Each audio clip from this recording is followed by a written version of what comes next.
नमस्कार। व्याख्याता इतिहास कांगड़िया आदर्श उच्च माध्यमिक विद्यालय की ओर से आपका ऑनलाइन क्लासेस में स्वागत करता हूं। आज का हमारा जो टॉपिक रहेगा इतिहास की जानकारी के साहित्यिक स्रोत। पूर्व में हम लोग इतिहास की जानकारी के पुरातात्विक स्रोत पढ़ चुके हैं। अब हम पढ़ेंगे इतिहास की जानकारी के साहित्यिक स्रोत के बारे में। इतिहास की जानकारी के साहित्यिक स्रोतों को अगर बात करते हैं तो इसको भी 3 भागों में विभाजित किया जाता है। सबसे पहले रहेगा धार्मिक साहित्य। धार्मिक साहित्य आपको पता है जो धर्म से रिलेटेड है वो धार्मिक साहित्य। धार्मिक साहित्य के अंदर सबसे पहले आएगा ब्राह्मण साहित्य। ये ब्राह्मण साहित्य में काफी सारी चीजें आती हैं, जैसे वेद, वेदांत, उपनिषद, आरण्यक, पुराण, ये सब इसमें आते हैं। फिर जैन साहित्य और बौद्ध साहित्य। फिर दूसरे नंबर पर है धर्मेतर साहित्य। धर्मेतर साहित्य में ऐतिहासिक ग्रंथ आते हैं, विशुद्ध साहित्यिक ग्रंथ आते हैं, क्षेत्रीय साहित्य जिसमें लोकल साहित्य होता है, या विदेशी विवरण आते हैं। फिर सबसे लास्ट में वंशावली है। तो आज सबसे पहले शुरू करेंगे धार्मिक साहित्य। धार्मिक साहित्य के अंदर ब्राह्मण साहित्य। ब्राह्मण साहित्य क्या होता है? जो ब्राह्मण द्वारा रचित साहित्य होता है वो ब्राह्मण साहित्य कहलाता है। ब्राह्मण साहित्य में सबसे पहले आएगा वेद। वेद क्या है? वेद की जो रचना है वो ऋषि मुनियों के द्वारा हुई है। और वेद शब्द जो बना है वो विद धातु से बना है, जिसका अर्थ होता है जानना। अच्छा, ये तो हो गया विद धातु से बना और इसका अर्थ हुआ जानना। लेकिन वेद का वास्तविक अर्थ क्या है? वेद का अर्थ होता है ज्ञान, महत् ज्ञान या आध्यात्मिक ज्ञान।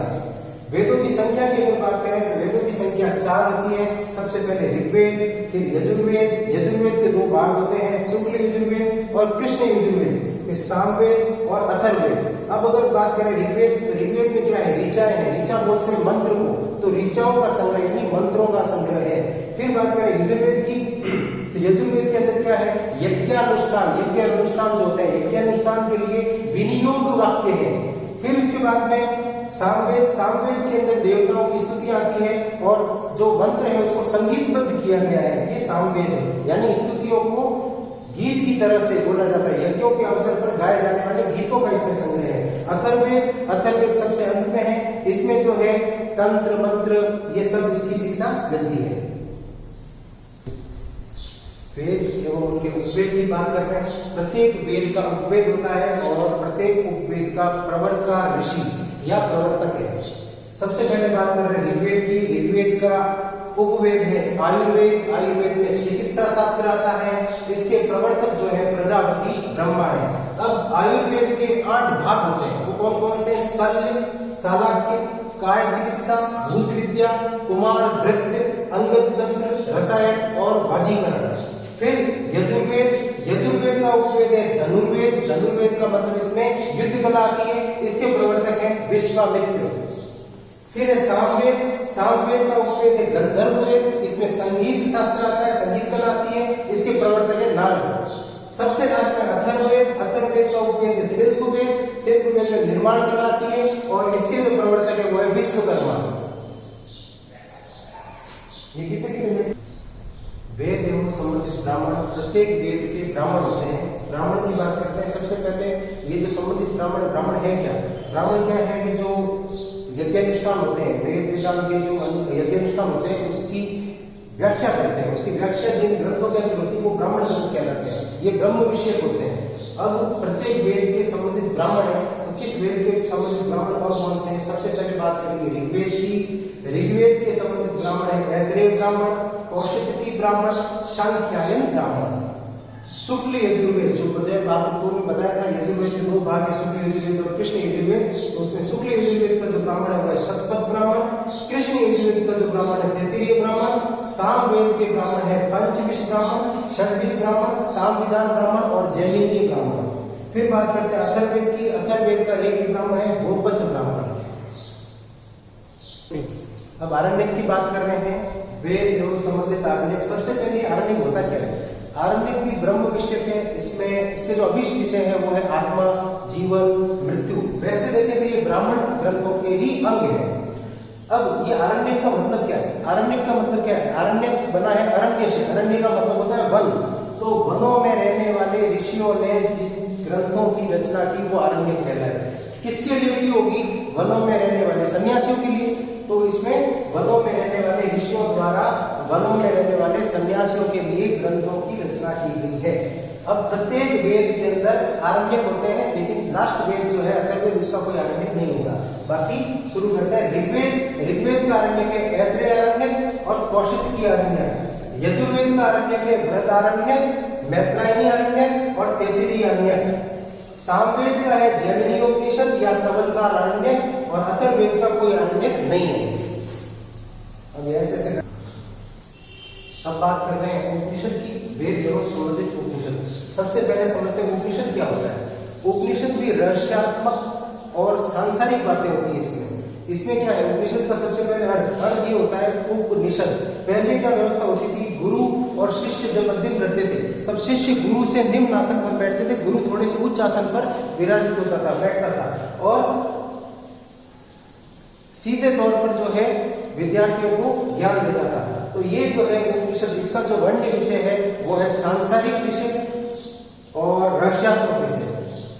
अब बात करते हैं वेद और संबंधित उपनिषद की। तो ऋग्वेद का संबंधित उपनिषद है ऐतरेयोपनिषद, यजुर्वेद का उपनिषद है बृहदारण्योपनिषद, शुक्ल यजुर्वेद का उपनिषद है ईशावास्योपनिषद, कृष्ण यजुर्वेद का उपनिषद है तैत्तिरीयोपनिषद, कठोपनिषद, श्वेताश्वरोपनिषद और मैत्रायणीयोपनिषद। सामवेद का उपनिषद है भास्कर उपनिषद, छांदोग्योपनिषद, कनोपनिषद। अथर्ववेद के उपनिषद है प्रश्नोपनिषद, मुंडकोपनिषद, मांडुक्योपनिषद। वेदांत की बात कर रहे हैं। वेदांत क्या होता है, वेदों के अर्थ को अच्छी तरह से समझने में सहायक होते हैं वेदांत। वेदों के ज्ञान एवं रहस्य को ये सरल रूप प्रदान करते हैं। वेदांतों की जो संख्या है वो 6 है, शिक्षा, कल्प, व्याकरण, निरुक्त, छंद और ज्योतिष। फिर बात करते हैं सूत्र की। सूत्रों में क्या होता है, पाक्षिक विधान होते हैं। पाक्षिक विधान यानी कि अपने घर में जो छोटे मोटे जो नियम कायदे होते हैं वो सब पाक्षिक विधान कहलाते हैं। पाक्षिक विधान मनुष्य के कर्तव्यों, वर्णाश्रम व्यवस्था एवं सामाजिक नियमों का उल्लेख है। सामाजिक नियमों में मनुष्य जीवन में जो कई तरह के नियम कायदे होते हैं जिसका पालन मनुष्य को करना पड़ता है वो सारे सामाजिक नियम होते हैं। सूत्रों की जो संख्या होती है वो 3 होती है, स्रोत सूत्र, ग्रह्य सूत्र और धर्म सूत्र। फिर बात करते हैं धर्मशास्त्र की। इसमें धार्मिक नियमों एवं सामाजिक सिद्धांतों का प्रतिपादन होता है। इन ग्रंथों में विष्णु धर्मशास्त्र, मानव धर्मशास्त्र, याज्ञवल्क्य स्मृति, मनुस्मृति, नारद स्मृति प्रमुख है। धर्मशास्त्र में 4 साहित्य आते हैं, धर्मसूत्र, स्मृति, टीका और निबंध। फिर बात करते हैं स्मृतियों की। स्मृतियां क्या होती है, मनुष्य के पूरे जीवन से संबंधित अनेक क्रियाकलापों में असंख्य विधि निषेधों की जानकारी जो है वो स्मृतियों से मिलती है। विधि निषेध क्या होते हैं, कानूनी निषेध। जैसे घरों में कई तरह के जो कार्य करने के लिए बड़े बुजुर्ग जो है मना करते हैं, वो सारे जो है विधि निषेध है। वो विधि निषेध कहाँ से लिए हुए, स्मृतियों से लिए हुए। स्मृतियों में क्या है, मनुष्य जीवन से संबंधित जो क्रियाकलाप है उसमें कई तरह के विधि निषेध है। ऐसे नहीं करना चाहिए, ऐसा करने से ये होता है। तो वो सारे विधि निषेध जो है इसकी जानकारी स्मृतियों से मिलती है। अब महत्वपूर्ण स्मृतिकार कौन थे? अच्छा, इससे पहले एक चीज जरूरी ये भी है कि स्मृतियों में सबसे महत्वपूर्ण, सबसे प्राचीन जो स्मृतियां रही होगी वो मनुस्मृति और याज्ञवल्क्य की स्मृति रही होगी। महत्वपूर्ण स्मृतिकार कौन कौन है? मनु, याज्ञवल्क्य, नारद, पाराशर, बृहस्पति, गौतम, संवर, हारी, अंगिरा आदि। फिर बात करते हैं महाकाव्य की। महाकाव्य सबको पता है, महाकाव्य भारत के अंदर 2 महाकाव्य हैं, एक रामायण, दूसरा महाभारत। अब जो इनका जो रचनाकाल है उसको लेकर विद्वानों में मतभेद है कि रचनाकाल कौन सा रहा होगा, लेकिन फिर भी इतना अवश्य माना जाता है कि 4वीं शताब्दी ईसा पूर्व से 4वीं सदी ईस्वी जो है वो रामायण और महाभारत का रचनाकाल माना जाएगा। अब बात करते हैं पुराण की। प्राचीन आख्यानों से युक्त जो ग्रंथ होते हैं वो पुराण कहलाते हैं। प्राचीन आख्यान, इसमें व्याख्यान दिए हुए हैं। पुराणों का एक युग आया था। ये पुराणों की जरूरत क्यों पड़ी? पुराण में है क्या, कहानियां हैं। बहुत हिंदू धर्म को इंटरेस्टिंग बनाने के लिए कहानियां इसमें इंटरेस्टिंग यूं बनाना पड़ा कि काफी समय पहले जब जैन और बौद्ध धर्म ब्राह्मणवाद के खिलाफ खड़े हुए थे, तब हिंदू धर्म जो है पतन की ओर गया। तब हिंदू धर्म को वापस उत्थान देने के लिए पुराणों की आवश्यकता पड़ी। तो इसमें हिंदू धर्म को इंटरेस्टेड बनाने के लिए जो है ग्रंथ बनाए गए, आख्यान दिए गए और कहानियों के माध्यम से जो है सामाजिक कर्तव्यों इत्यादि की शिक्षा दी गई, देवताओं के बारे में बताया गया। वो सब पुराणों के अंदर मिलता है। ब्रह्मवैवर्त पुराण जो 10वीं पुराण मानी जाती है, इस ब्रह्मवैवर्त पुराण में पुराण के 5 लक्षण बताए गए। ये 18 पुराणों में से प्रत्येक पुराण में मिलेंगे सर्ग, प्रतिसर्ग, वंश, मनवंतर और वंशानुचरित। अब पुराण की जो संख्या है वो 18 है। ब्रह्म पुराण, पद्म पुराण, विष्णु पुराण, वायु पुराण, भागवत पुराण, नारद पुराण, मार्कंडेय पुराण, अग्नि पुराण, भविष्य पुराण, ब्रह्म वैवर्त पुराण, लिंग पुराण, वराह पुराण, स्कंद पुराण, वामन पुराण, कूर्म पुराण, मत्स्य पुराण, गरुड़ पुराण और ब्रह्मांड पुराण।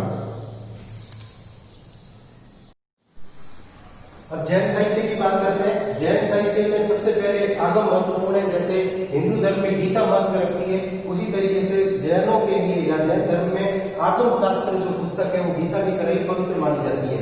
ये द्वादशांगी ग्रंथ कहलाता है। इसमें 12 अंग, 12 उपांग, 10 प्रकीर्ण, 6 छेद सूत्र, 1 नंदी सूत्र, 1 अनुयोग द्वार, 4 मूल सूत्र हैं।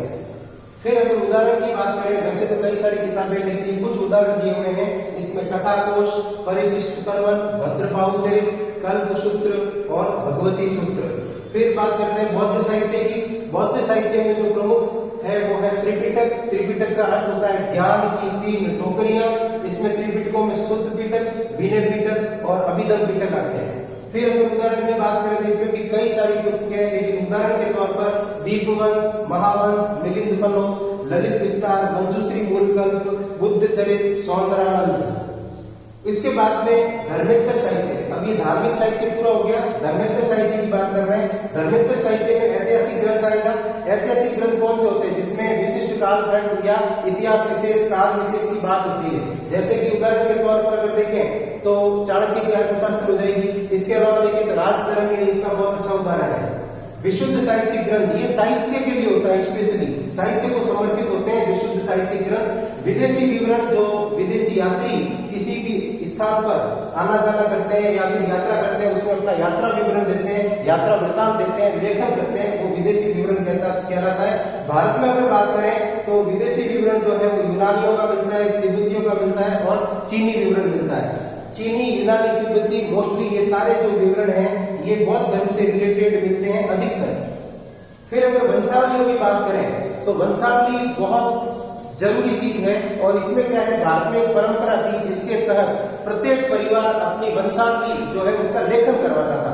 इसका सिस्टम ये होता था कि प्रत्येक परिवार सृष्टि के प्रारंभ से लेकर अब तक के लिए पूरा लेखन करवाता था, जिसमें उनके पूर्वजों और जो आने वाले वंशज है उन वंशजों तक की जानकारी होती थी और इसके अंदर उनकी रुचियां, विशिष्ट घटनाएं, उन सब की जानकारी होती थी। उस समय का व्यवहार कैसा था, स्थिति कैसी थी, सामाजिक, आर्थिक, धार्मिक, राजनीतिक, इन सब के बारे में जानकारी मिलती है। अब अगर बात करें वंशावलियों का महत्व क्यों है, तो भारतीय साक्ष्य अधिनियम 1872 के द्वारा ये वाद योग्य है, यानी कि इसमें साक्ष्य के तौर पर वंशावली को स्वीकार किया गया है। भारतीय साक्ष्य अधिनियम 1872 साक्ष्य के रूप में वंशावली को स्वीकार किया गया है। इस वजह से वंशावलियों का महत्व जो है वो बहुत बढ़ जाता है। अब वंशावली लेखक भारत के अंदर जो है वंशावली लेखक की जातियां हैं, बड़वा, जागा, राव, भाट, बारोट। इसके अलावा तीर्थ पुरोहित, जैसे अगर बात करें हरिद्वार, पुष्कर, ये ऐसे बड़े बड़े तीर्थ हैं जहाँ पर तीर्थ पुरोहित मिलते हैं जिनको पंडित बोलते हैं, वो भी वंशावली का लेखन करते हैं। अब इसमें होता क्या था, इसको वास्तविक और यथार्थ माना जाता है। इसका कारण ये है, इसका वास्तविक और यथार्थ होने का, कि बकायदा सिस्टमेटिक तरीके से किसी भी परिवार को अपनी वंशावली लेखन करवाना है तो वो इन जातियों में से या व्यक्ति विशेष को बुलवाते थे, फिर वो बकायदा साथ में रहते थे, उनके साथ में रहने की व्यवस्था की जाती थी और फिर यथार्थ रूप से वो जो देखते थे या जो परिवार के सदस्य जो लिखवाते थे उसी को वो जो है लेखन करते थे। आज की क्लास में इतना ही, आगे नया टॉपिक अगली क्लास में।